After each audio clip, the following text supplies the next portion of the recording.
Salut les investisseurs, dans cette vidéo on va analyser ensemble un dossier qui m'a été demandé dans le canal Telegram. Vous pouvez le rejoindre via le lien qui se trouve dans le commentaire épinglé de cette vidéo. Pensez à vous abonner à la chaîne pour ne pas rater les prochaines analyses. On commence tout de suite avec le cours de l'action NAPCO Security Technologies cotée du coup au Nasdaq. C'est une entreprise du secteur de la cybersécurité. On voit que le cours de l'action a bien dévissé depuis les plus hauts à 58$. On va presque diviser par deux. Est-ce que c'est le moment de s'intéresser à l'action? On va regarder ça. On n'est que en croissance organique sur cette entreprise, il n'y a pas d'acquisition. La croissance médiane est de 8,5%, ce qui est raisonnable. On a eu un sommet atteint en 2022 à 25%. Depuis, ça décélère un petit peu, mais on reste sur un niveau appréciable de 11%. Donc ça, c'est plutôt pas mal.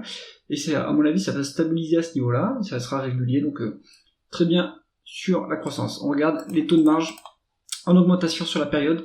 On a un levier commercial puisque le taux de marge brut augmente alors que le chiffre d'affaires augmente également. Donc on a ce qu'on appelle un levier commercial dedans.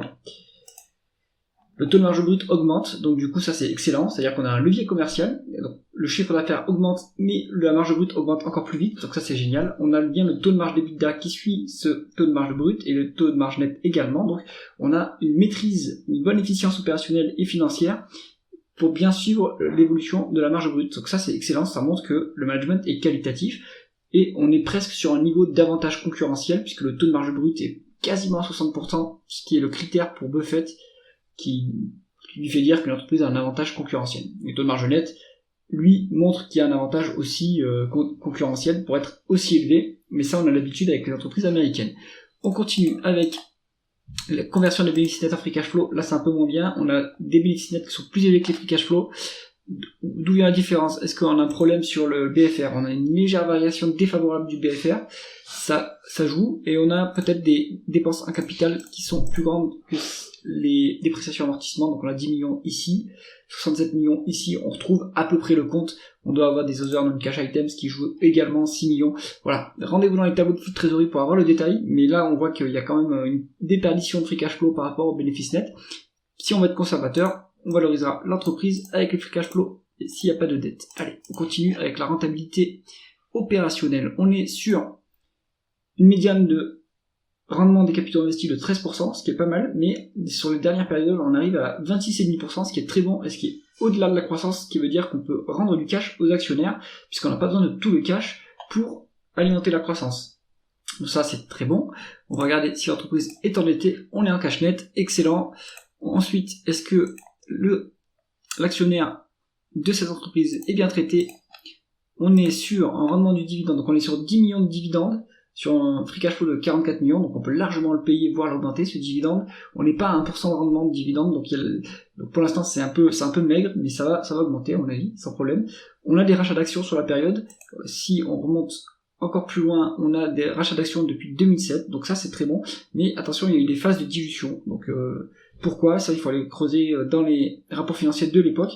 À l'heure actuelle en tout cas, on est plutôt sur du rachat d'actions, ce qui est excellent, et qui montre le rendement de l'actionnaire qui a 1,33%, ce qui est pas mal, mais ce qui pourrait augmenter également. Allez, on continue avec la valorisation de l'entreprise.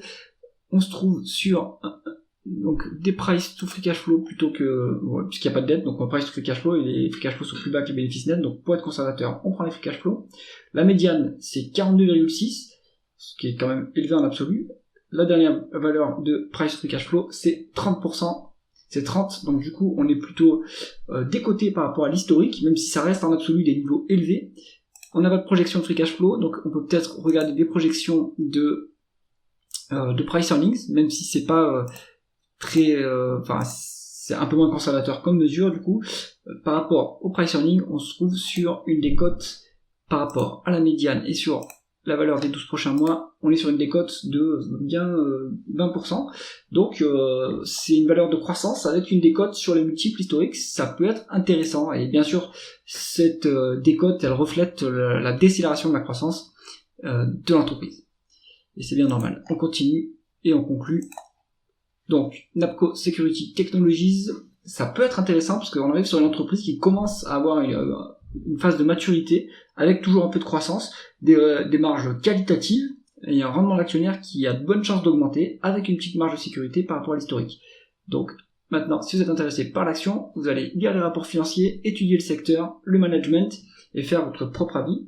Mais moi, je pense que c'est un dossier intéressant. Si cette analyse vous a plu, mettez un pouce vers le haut et pensez à vous abonner à la chaîne. À bientôt.